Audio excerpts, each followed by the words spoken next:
Welcome to Liminal Lent. Today we are fishing on Lake Gennesaret or near Gennesaret, with the disciples that have been casting out their nets in Luke chapter 5, and they haven't gotten anything. And now Jesus is asking them to cast out their nets again, and they're like, "What? We've been doing this.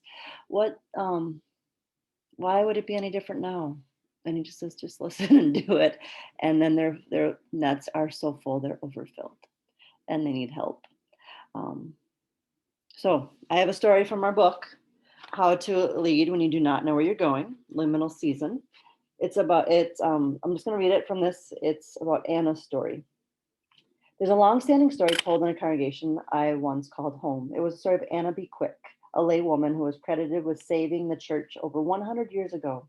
She was the primary heroine of the congregation, and her portrait hangs in the church lobby to this day. Anna's story is one of the first stories that newcomers to congregation are likely to hear, and it is shared with the new member classes. Other stories are shared as well, largely about the contributions of previous male pastors, but Anna's story captures the imagination of this congregation. This is how the story is remembered. As Anna's story begins, the congregation is dying. In fact, for all practical purpose, it's dead. The building has run down and ill-suited for congregational life. The congregation can't afford to pay a minister, so there isn't one. Without a minister, people have stopped gathering for worship on Sunday mornings. However, Anna B. Quick shows up alone at the church every Sunday morning, week after week. She lights the lights and opens the doors just in case someone shows up for prayer. Anna files the annual reports that maintain the congregation as a legal entity. These simple acts of faithfulness keep the congregation alive for several years. The church barely survives this very difficult era, but eventually rebirth happens, and the congregation once again becomes a thriving community. All thanks to the diligence of Anna B. Quick. That's the basic story. What values and life lessons is the congregation teaching itself when it repeats this story? It's a story of faithfulness and trust and loyalty. Anna embodies all these virtues, and apparently God rewards Anna's faithfulness by revitalizing the congregation, or so we assume, because the congregation survives for another 100 years after Anna's story takes place. It is also important to story about the power of one individual, the voice of the laity, and the role of women in the church. However, the story also embraces a troubling cluster of behaviors. Anna's heroism is attributed to the fact that she just keeps doing the same things that have always been done. She opens the doors, lights the lights, and files the report. She doesn't change anything. She simply walks faithfully until the world rights itself again. Fast forward 100 years, and Anna's congregation is once again in trouble. Membership and attendance have declined so significantly that the congregation has let go of all staff save their pastor. Most programming, including Sunday school, has disappeared, and the average congregant is more than 60 years of age.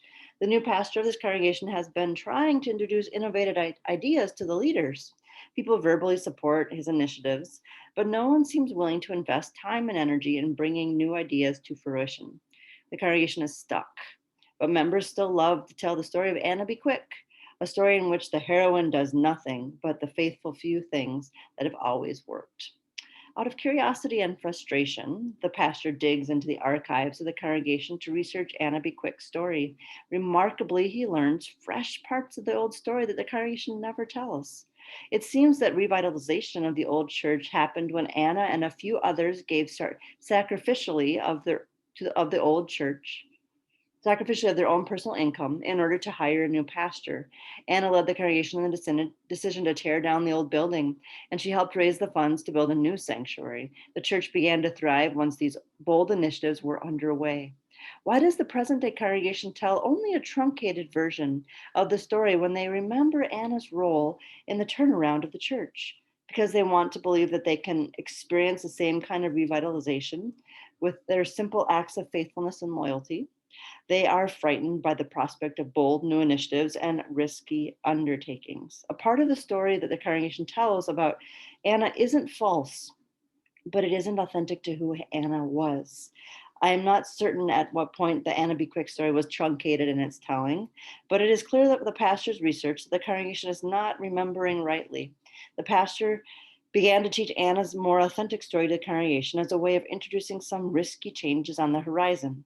He believed that the more authentic telling of Anna's heroism would draw the congregation out of its past and into the present by inviting members to play with new possibilities and embark on new paths inspired by Anna's courage. New values important to the present and future of the church were layered into the telling of the old story. Sometimes doing something again isn't what we need to do. Sometimes we need to do something different. Uh, and sometimes the time is different. It's not when it once was.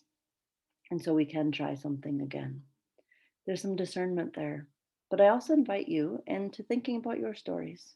How do you tell, which stories do you hold on to about your life, your family's life, or even Creator Lutheran Church, or your church that you are attending? What are the narratives that bring you hope or complacency, maybe? And maybe there's more to the story. There always is, of course. We remember perspectives and we remember the parts that either frustrated us or got us through.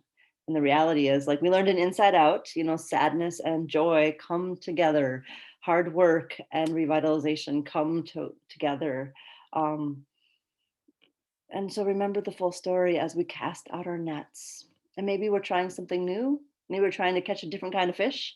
Or maybe we are, with faith, um, going forward into the future together, asking for help from those other boats out there, and knowing that God is with us in these liminal times of trying and remembering our story. Thanks be to God. Amen.